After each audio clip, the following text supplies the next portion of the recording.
Hello, story time with Bob again. This is going to be a story using the Star Wars theme. The title of this story is called The Birth of the Jedi and the Soul Stone. In the dawn of the galaxies, before the Jedi or Sith, the Force flowed raw and untamed, binding no life through its eternal currents. On the ancient planet of Thyron, a crystalline monument known as the Soul Stone stood at the heart of a sacred grove, pulsing with the Force incense. Legends whisper that it was born from the galaxy's first breath, a conduct between the living and the cosmetic force. The earliest Force sensitive beings, the Thoyars, gathered around the Soul Stone seeking its wisdom. In an event, the stone fractured, releasing shards that glowed with vibrant hues: green for harmony and life, red for passion and power. These shades, embraided with the Force, could transform blades into pure energy when wielded by these attuned to their incense. Thus, the first lightsabers were born, not as weapons, but as extensions of the soul. Two siblings, Elrond and Vorra, were among the first to claim these shards. Elrond's shade glowed green, resonating with a desire to protect and neutral.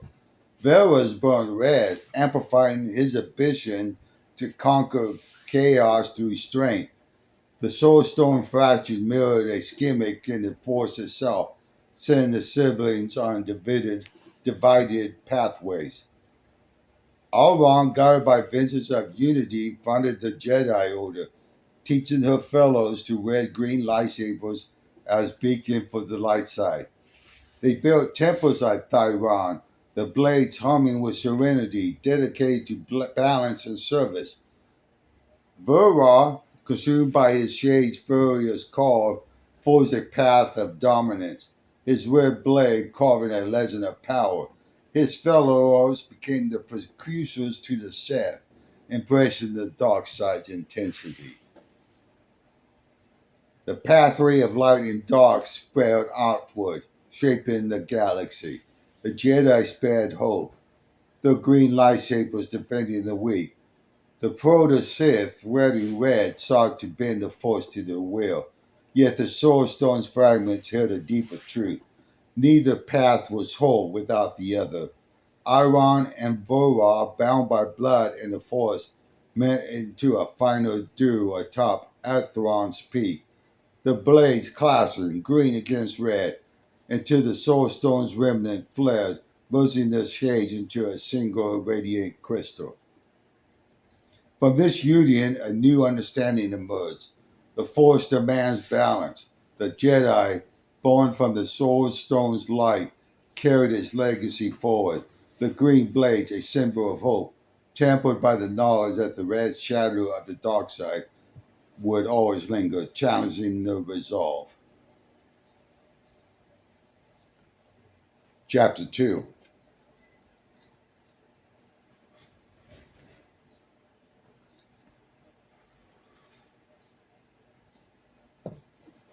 This one is called Echoes of the Soul Stone, the Purple Dawn, 1967 cycle of the Force. Centuries have passed since the screams of Elrond and Voron, the galaxy a tapestry of veiled truths and shadowed wars. The Jedi Order, guardian of the green light, had grown vast, yet rigid, the temples echoing with chants of harmony. The Sith, held to the red fury, lurked in the fringes, plotting in crimson bear enclaves. The Force whispered of imbalance, a rune fasted since the Soul Stone's fracture. And so the stars aligned for renewal in the 1967 cycle, a prevalent era marked by the convergence of ley lines on Tyrone, where the veil between was thin like mist of dawn. In the underhives of Concord, among the ceaseless hums of repulsor lives and the clamor of forgotten soul, a child was born, not of flesh alone, but of two souls intertwined. His mother, a Jedi healer named Loa Foss, had once glimpsed a vision in the Force, a red shell figure, her long lost love, a fallen knight who had tasted the dark side's allure before vanishing into exile. In a moment of cosmic fury, the Force weaved their ancestors together across the void, birthing Elor Voss in 1967 cycle. He entered the world with eyes like fractured anthemiums, his cries harmonizing with the distant pulse of the galaxy's heart. From infancy, Alar dreamed of drooling siblings on Thyroid's peak, of green blades waving with red flames, a duality sketched into his very being. As fate decreed, Elar's path was no accident. The Jedi discovered his gifts early. His midi-chlorian count, a riddle that defined their archives. Trained in the ways of the light, he chafed against doctorates, hunted by visions of a crystal calling him home, whisperings from the dark tugging at his edge, hungering conquest. Yet he resisted, forging a philosophy of his own. The force is not a river to dam, but a storm to dance with. By his 12th year, the cancer, weary of his inner torment, exiled him on a privilege to trace the ancient Thor migrations. Unbeknownst to them, the soulstone remnant, long buried beneath thyroid sacred growth, stared in appreciation. Ah, the key comes to the doorway.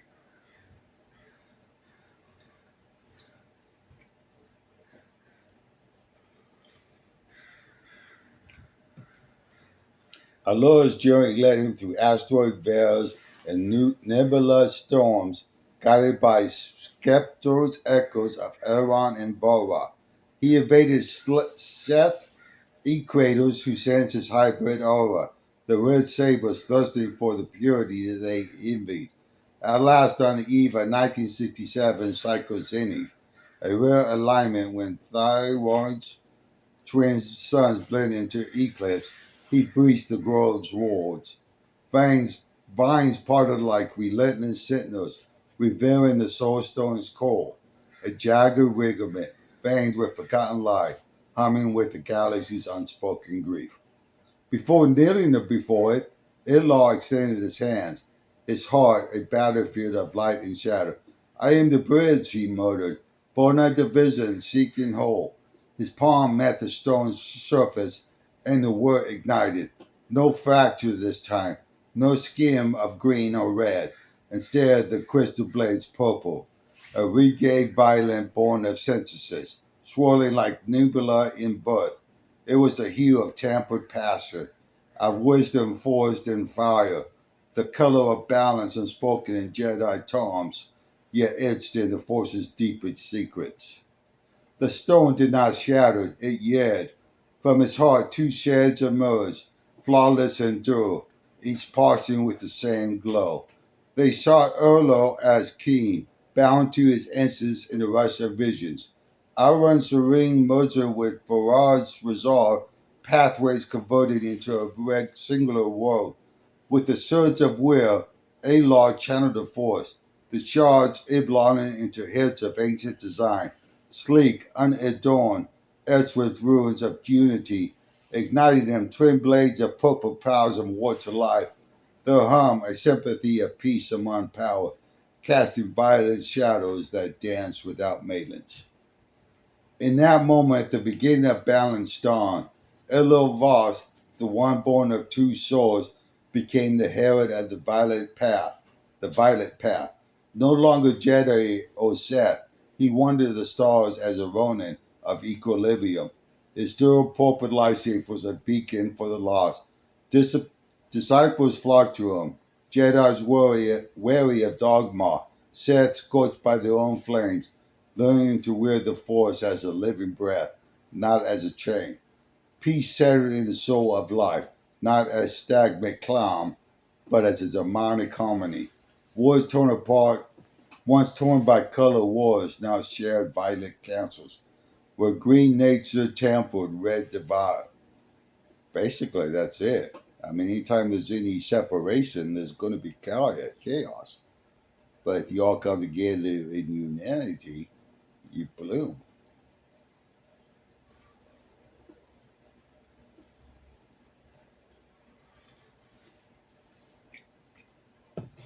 Yes, shadows lingered, for balance was ever a dance, not a throne.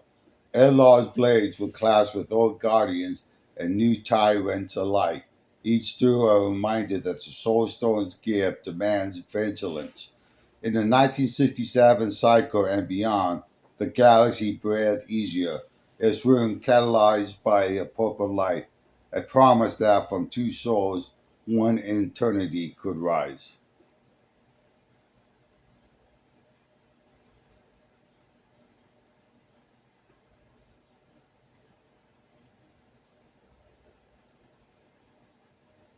Chapter 3: The Awakening Trials. It's always the same. When somebody takes control, they go after the children to become the brain, the mind programming. Instead of building the children up, the innocent, they try to control it and make it prolong their own self control, their own ego, their own pride. Well, it's the mark of Cain. Why they do it is ego. But let's get back to chapter 3, the awakening trials. In the era following Allah's vast ascension as a herd of the violet path, the galaxy force traditions evolved into a unity economy on the newborn world of Thyron. No longer divided with strict Jedi or Sith orders, the new Guardians called themselves the Equilibriums, seekers of balance, wielding lightsabers of varied hues that reflect their inner harmony. Yet the ancient Soul Stone's legacy endured, a fragment shattered by its core preserved in the hearts of the great temple. The temple rose from Tyron's sacred grove like a living monument, towering spears of white stone intertwined with vines, halls open to the twin suns' light, and chambers echo with the hum of the force. Here, young internites from across the stars gather for training, but before they could learn the ways of the blade or the deeper meditations, they face the awakening trial. A wait to determine their attunement to the force through direct communication with the reverse soul stone fragment. So they took a fragment of the soul stone, put it in a temple, then it has all the kids come in and touch it to decide what side, what basically to decide what their inner being is going to be, their inner force, inner will. Back to the story. The chamber of anchors lay deep beneath the temple, a vast circular hall with walls etched in runes of unity, its floor a mesquite of green and red veins converging into purple spheres. At the center rested the trial stone, a fist-sized crystal remnant of the original soul stone, mounted on a pedestal of ancient Kibo infused alloy. It slumbered in neutral gray most days, awaiting a touch of potential. Master Ilroy Ross, granddaughter of Elor himself, her, her dual purple sabers, a mark of legacy, oversaw the trials. Clad in flowing robes of violent civil, she guided groups of younglings, children no older than 10 cycles, rescued from war-torn wars or discovered by seekers. On this day, she atoned to the latest cohort, a dozen wide-eyed kids in simple tank tonics. You will reach out with your spirit. The soul stone does not judge, it reveals. Green for the light of growth and peace, red for the fire of passion and strength, purple for the balance that binds them, or nothing if that's the force flows elsewhere in you. The children form a circle, the small hands clasping in meditation. One by one, they approach the pedestal under Eloy's watchful gaze. First came Laura, a Trellick girl with Luco twitching nervously. She placed her palm on the stone. It flickered faintly green, a soft glow like dawn leaves. Cheers erupted from the others. She was attuned to the light path, destination for healing and defense. Next, a burly human boy named Cole. His torch ignited a crimson fire, intense and crackling. Red, the dark paths echo.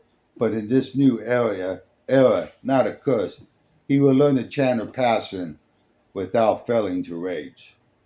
Then came twins, Myra and Thorn, orphans from a friend's war. Myra's touch bloomed a steady green, while Thorn sparked red. They grinned at each other, divergent yet bound, much like the ancient siblings. But the triad climax arrived with a quiet, Zabrak child named Solace, horns just budding, eyes shattered by unspoken loss. Whispers had followed him. Visions plagued his sleep, dreams of violent storms. As his finger brushed the storm, silence fell. The quest did not choose green or red. Instead, it erupted in brilliant purple, swirling with inner galaxies, bathing the chamber in anthem light. The air hummed with harmony, and the faint echoes of Valera's dew blades seemed to ignite in shadow. Grass filled the hall. Master Elwin knelt, awed in a voice. A true balancer, where as the 1967 cycle returns, both of two souls potential perhaps. Sayles removed his hand, the glow fading, but a spark lingered in his eyes. I felt everything, the light, the dark, and the peace between. The other younglings crowded around him in wonder, no fear, only promise. For in activating the soul stone with purple light, Cellus heralded a new generation, that one that might hear the galaxy's ancient runes. The trial continues on the Tharwar's internal suns, forcing the next guardians of balance. Yet whispers spread, if more like Cellus emerge, the violet path clips all others, entering an age of true peace and the soul of life. Well, let me know what you think of that version of the Star Wars Jedi story. Kind of a beginning of both of them. But I added in my own little twist of with balance and harmony. If you like it, give me a thumbs up. Thank you.